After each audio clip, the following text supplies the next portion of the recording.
Acá en Mesa Central, ministro, muchas gracias por la gentileza. Oliván, al contrario, gracias a ti por la posibilidad de conversar. En este cargo. Mi primera entrevista en este cargo, así es. ¿Sabes que yo pocas veces he visto un escrutinio tal de una persona que asume un cargo de esta manera? Hay como 48 páginas de diario hoy día escritas sobre usted. ¿Cómo se aguanta eso? Hay que tener el cuero duro, supongo. Bueno, yo creo que todo el país entiende que este es un cargo muy importante. El resguardo de las finanzas públicas, el liderazgo en materia económica. Hay temas de economía internacional, financieros, macroeconómicos. Es normal que exista ese escrutinio. Yo no lo veo como algo negativo. Ni como algo personal, digamos. No, usted. Ahora, el escrutinio es sobre usted, digamos, sobre sus capacidades, sobre todo lo que se especula. Y una de las cosas llamativas, lo de Sebastián Edwards, hoy dio una muy buena entrevista a Carlos Alonso en La Tercera. Dice, el título es "Voy a arriesgar mi pellejo y decir que la desconfianza sobre Grau, el ministro aquí presente, puede haber sido justificada con el joven Grau, pero no con el Grau adulto que soy. Y en lo que media entre la juventud y la adultez es apenas superior en el Ministerio de Economía, estos 3 años y algo". ¿Qué le parece? Bueno, yo veo en esas palabras de Sebastián que le agradezco un reconocimiento al trabajo que hemos hecho en economía. Me ha tocado, lo dice en la entrevista, Sebastián, hemos conversado harto en distintos momentos, hablamos en materia de permisos, por ejemplo, muy largo. Nos juntamos a conversar lo que estábamos haciendo, vimos los detalles de aquello. Alguna vez nos topamos en Bio Bio a propósito del plan de fortalecimiento industrial que estábamos impulsando en Bio Bio y que seguiremos impulsando como gobierno. Que es una situación compleja para este gobierno. Compleja, pero yo creo que Sebastián valoró lo que allí estábamos haciendo, así que sus palabras las tomo como un respaldo y las agradezco. Y el hecho de que piense que, a diferencia del 11 de marzo del 2022, usted hoy tiene una mirada mucho más razonable, moderna para la prosperidad del país. ¿Ha cambiado? ¿Usted ha cambiado? ¿Se siente que ha cambiado? Mire, Iván, yo he recorrido todo el país como ministro de Economía. La gente yo creo que no percibe lo que significa ser ministro de Economía, pero he recorrido, por supuesto, todas las regiones, me he juntado con empresarios, con sindicatos, empresarios grandes, pequeños, visto como, por ejemplo, en Magallanes hay una planta, la primera planta en el mundo que a partir de hidrógeno verde hace combustible sintético. Me he juntado con las comunidades indígenas, en San Pedro de Atacama, he estado con pymes, y ese conocimiento y también el compromiso y la urgencia que se genera a partir de ese conocimiento, por supuesto que me ha cambiado, y me ha cambiado para bien. Tengo un conocimiento de la economía que no se puede obtener con todos los títulos que uno tenga, porque los títulos los tengo, pero no sé, sí, ese conocimiento... Este es como otro doctorado. Claro, es otra cosa totalmente distinta, y también, creo, me da una urgencia y una responsabilidad respecto a cómo desde ahora, desde el Ministerio de Hacienda, que tiene un rol distinto, un rol más relevante, más de mayor articulación de toda la estrategia económica, creo que me da una información y un conocimiento y un compromiso con ellos muy importante. Se lo pregunto de otra manera. Si usted tuviera que hacer ahora el programa de gobierno de Gabriel Boric, ¿sería distinto al que hizo en la campaña del 2021 entonces? Yo diría que las cosas gruesas del programa nosotros las mantenemos, y el gobierno ha hecho un esfuerzo muy importante por cumplir su programa. Hemos sido, todos los ministros y ministras, hemos dado la pelea por cumplir el programa en un contexto desafiante, con un parlamento en que somos minoría, pero donde hemos sido capaces de construir acuerdos. Salario mínimo, donde me tocó participar a partir del apoyo a las pymes, las 40 horas, la reforma previsional, lo que hicimos en materia de permiso. En materia de permiso, nosotros... En materia previsional, sí, no es lo que usted pensaba hace 4 años. En materia de litio, no es lo que usted pensaba hace 4 años, o lo que el gobierno pensaba. Lo estoy personificando en usted, porque usted era el encargado programático, particularmente en tema económico. ¿En qué otras materias? En prácticamente todas las materias no era lo que pensaba hace 4 años. Digo, si uno tiene derecho a cambiar de opinión, digamos, no digo que esté mal, pero ese aprendizaje no es parte de esos cambios también. Lo que yo diría, Iván, que uno cuando está en el gobierno tiene que distinguir 2 cosas. Una, ¿qué es lo que realmente importa? Que es mejorar la calidad de vida de las personas. Lograr mejores condiciones para el país y, en contexto más económico, lograr una capacidad de desarrollo económico más grande. Entonces, vamos al punto de pensiones, como uno de los ejemplos más importantes. Claro. Que era un aspecto fundamental para el presidente Boric, y el más importante. Mejorar las pensiones, no solo de las personas que van a pensionar en 30 años, que es muy importante, sino también de las personas que hoy están recibiendo pensiones que son muy bajas. Y ese es un logro del gobierno. Ahora, para lograr ese objetivo, por supuesto que uno tiene que cambiar parte de lo que estamos proponiendo, porque la gente decidió un parlamento mixto, diverso, donde nadie tiene mayoría, hay que construir los acuerdos, y yo creo que uno de los grandes legados del gobierno es su capacidad de construir acuerdos para mejorar la calidad de vida de las personas.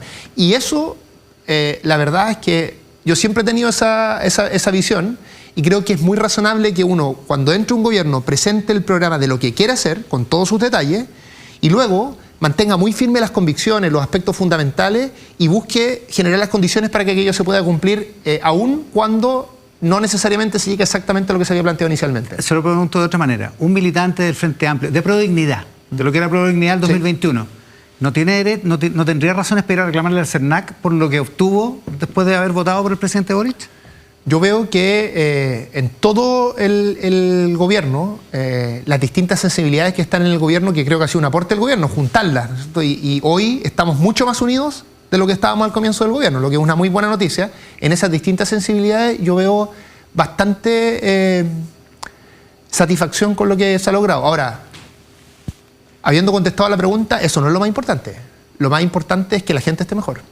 Los partidos políticos son relevantes. Yo creo en las ideas políticas, sobre todo en partidos políticos que son programáticos, que construyen visiones de largo plazo. Y los compromisos, sí. Y hay que hacer todo el esfuerzo por cumplirlo, y nosotros lo hemos hecho, pero lo que importa acá, nosotros gobernamos para el país. Déjeme devolverme a la profusa prensa que ha habido todos estos días sobre usted. Le han sacado, cuando fue presidente de la FECH, que perdieron plata en una fiesta, le han sacado el manejo del Frente Amplio, le han sacado incluso la crítica de que ahora el ministro de Hacienda y la directora de presupuestos son del mismo partido y que eso puede producir algún tipo de desequilibrio en la manera en que se va a mirar, por ejemplo, la ley de presupuesto. ¿Le importan esas críticas? Uno siempre tiene que ser receptivo a las críticas, pero lo que yo veo, Iván, es, pongo por un lado las críticas y por otro lado las cosas positivas que se han dicho. Y habría un breve resumen. Las críticas usted ya las señaló muy bien. Las cosas positivas que se han dicho es que logramos avanzar en la ley de pesca, mejorando la situación de la pesca artesanal sin poner en riesgo la pesca industrial. Logramos una reforma de permisos histórica, cambiando 46 leyes, y va a reducir los tiempos de manera muy sustantiva, acelerando la inversión. Hemos logrado acuerdos sociales, económicos relevantes, como lo que hicimos en Biobío. Hemos logrado además una articulación de distintos ministerios para agilizar la economía, para crecer más, para que aumente la inversión. Entonces, yo comparo estos temas que son, llamémosle, logros de política pública con las críticas y creo que el balance es positivo. Vamos a ir de inmediato a los desafíos que tiene como ministro de Hacienda, pero quiero citarle a su antecesor, al ministro Marcel, en una columna, ayer me parece en la tercera. Muy buena columna, me emocionó de hecho al leerla. ¿Sí? Ya, lo digo sinceramente. Porque ahí dice, entre otras cosas, que los últimos gobiernos, los últimos dos gobiernos en particular, han enfrentado oposiciones muy duras. Usted estuvo en una de esas oposiciones. Usted ha hecho, tal como hizo el presidente en un momento, particularmente en el funeral de Sebastián Piñera, ¿ha hecho una autocrítica respecto de su papel como opositor al gobierno de Piñera? ¿De Piñera II? En algunas dimensiones sí, y a mí la verdad es que me representan muy bien las palabras del presidente. Lo ha hecho más de una vez en el evento que usted señala, y en otros momentos también me representan muy bien. Ese insight, digamos. Sí, yo creo que a ver, nuestras convicciones respecto a justicia social, amplitud de la democracia, y mis convicciones más específicas como economista, que tienen que ver con el desarrollo económico del país, aumentar el bienestar, mayor igualdad, eso está muy firme. Pero por supuesto que ejercer un cargo de esta naturaleza, y sobre todo en el caso del presidente con mayor razón, da una perspectiva distinta, y el presidente, creo que tal vez corriendo riesgos que otros no correrían, es una persona muy abierta para hacer análisis político, incluyendo análisis político de sus conductas anteriores. Y él, por supuesto, al hacer eso, representa un liderazgo. Y a mí ese liderazgo, no solo porque es mi jefe, sino que realmente ese liderazgo me representa. Ya, oiga, hablemos de desafíos. Primero, el más importante de todos, que es la ley de presupuesto, porque probablemente la ley más importante. Así es. Del año. ¿Cuán avanzada está y ¿Cómo va a afrontar la tramitación propiamente tal? Todo lo que queda para presentarla a fines de septiembre y luego la tramitación en los 2 meses de Congreso. El proceso de presupuesto es muy largo. Sí. Los ministerios empiezan un trabajo con la dirección de presupuesto desde marzo incluso. Se ven las propuestas cada uno de los presupuestos, y después eso todo lo trabaja DIPRES en conjunto con las máximas utilidades del gobierno, y después con los ministerios nuevamente, y eso finaliza el 30 de septiembre, finaliza entre comillas, claro, con el ingreso del presupuesto. Por lo tanto, esto está muy avanzado, y nosotros estamos ahora en la recta final para ese ingreso, y lo que está avanzado es algo que expresa de manera muy bien las convicciones del gobierno en esta materia. La convicción principal, por supuesto, a la hora de definir la ley de presupuesto es que actuemos de manera responsable en materia fiscal. Y eso que ha sido, yo diría, una característica muy firme del gobierno, es algo que por supuesto se va a mantener con la misma firmeza durante la discusión de este presupuesto. O sea, en ese aspecto no hay innovación. No hay innovación. Ya, lo que pasa es que hay hartas cosas. Uno, este presupuesto tiene que dejar una cierta holgura para el gobierno entrante. No sabemos cuánto puede ser eso. Dos, es un periodo electoral. Y el oficialismo probablemente presione a su propio gobierno para que suelte un poco más la billetera, precisamente en ese tipo de discusiones que electoralmente pueden traer réditos. Y tercero, está también la presión de que tiene que ser un presupuesto austero, digamos, desde el punto de vista del crecimiento del gasto, ¿no? Mire, yo diría que tiene que ser un presupuesto responsable.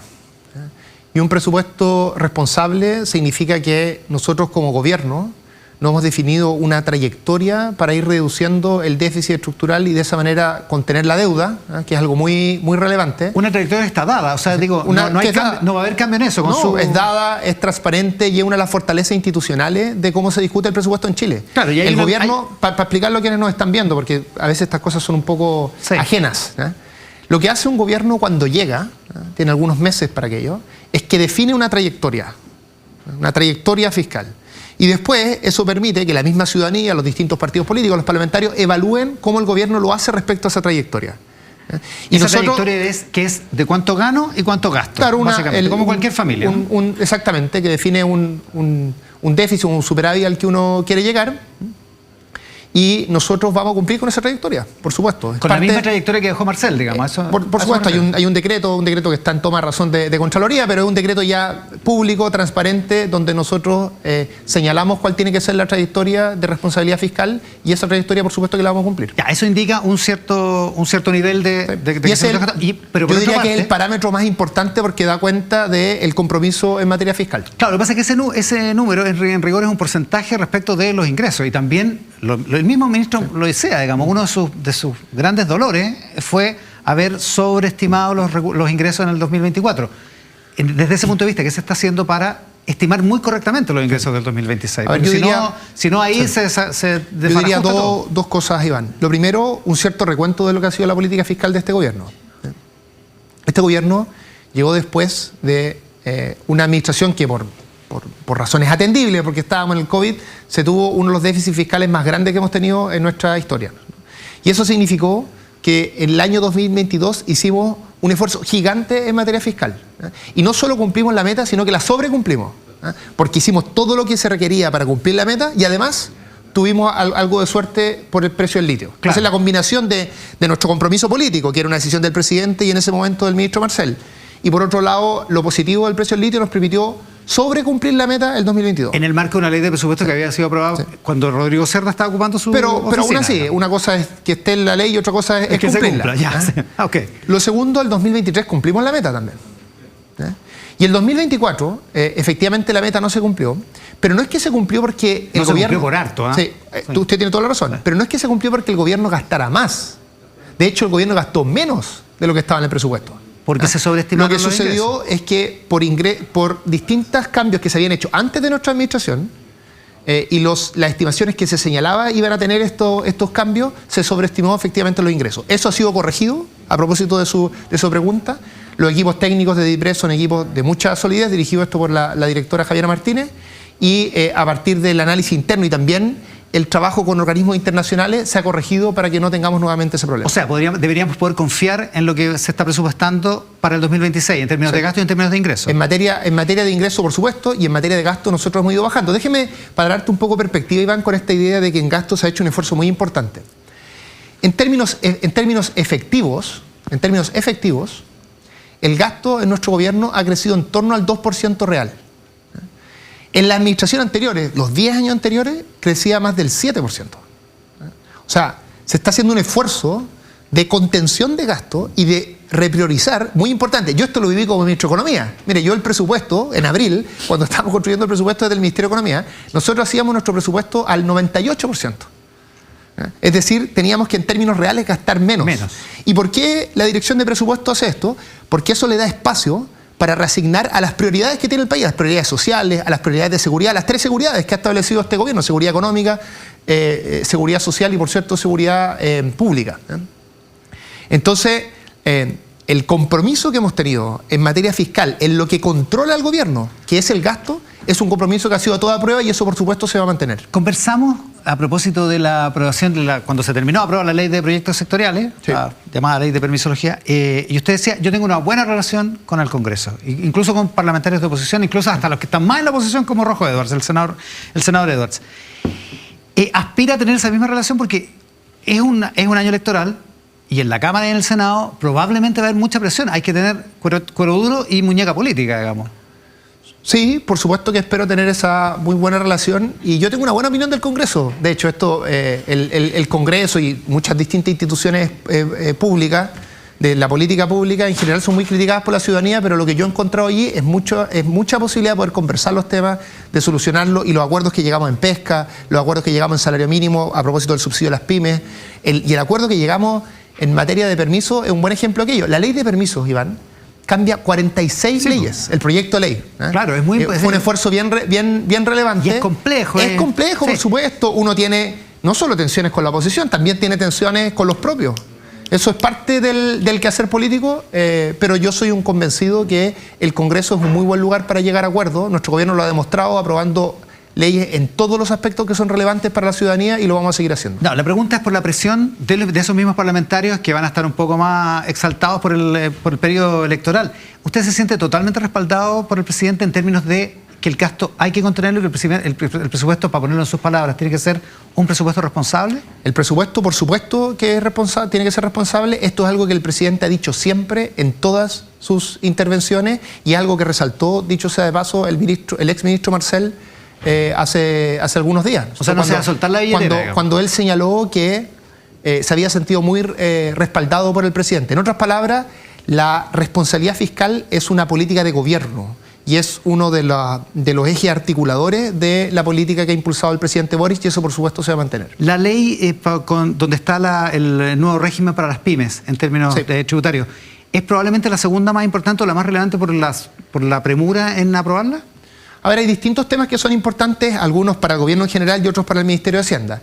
Para el gobierno hay temas que son de especial relevancia, como por ejemplo la ley de sala cuna universal, que es muy importante. Es importante por los niños y las niñas y también es importante por la economía. Eso nos va a permitir fortalecer la economía y aumentar el empleo. Es muy importante FES, el nuevo sistema de financiamiento de educación superior, que nos va a permitir cumplir con el compromiso de terminar con el CAE y aliviar la deuda de miles de estudiantes o ex estudiantes, para ser más preciso. Y también, por supuesto, hay leyes muy relevantes que lidera el Ministerio de Hacienda, como por ejemplo la que usted señala, que es una ley que va a permitir beneficiar a más de 900.000 personas, más de 1 millón de pymes, 75.000 adultos mayores. Así que creo que, por supuesto, que es una ley muy relevante. Un proyecto de ley muy importante. Está difícil con la oposición ahí, pero bueno. Bueno, mire, no es fácil. Imagínese usted me hubiese hecho esta entrevista o alguien del gobierno para hablar en materia de pensiones, a propósito de que después viene el senador Galilea, que tuvo un rol muy relevante en esa materia. Hemos hecho cosas difíciles y las hemos hecho en conjunto con el Parlamento, pero cuando usted me preguntaba por los énfasis, nosotros tenemos el énfasis en materia de política fiscal, donde no va a haber innovación y vamos a mantener la misma responsabilidad fiscal que hemos tenido hasta ahora. Pero también el presidente me ha dicho de forma muy clara que tenemos que lograr mejores resultados en materia de empleo. Las personas que nos están viendo ahora y que están buscando trabajo y que no han encontrado, a pesar de que la economía está creciendo más, se está invirtiendo más, necesitamos generar empleo más rápido, y eso requiere mucha articulación. Muchas de las cosas que además yo lideré desde el Ministerio de Economía, ahora las tenemos que hacer con más fuerza, porque esto requiere harta energía. Estos meses finales requieren harta energía y en eso vamos a estar. Ministro, muchísimas gracias por la gentileza. Al contrario, Iván, muchas gracias a ti. Con el ministro de Hacienda, Nicolás Grau, esta mañana acá en Mesa Central por el 13, en simultáneo con Tele 13 Radio, T13 en vivo y todas nuestras plataformas. También con nuestros auspiciadores.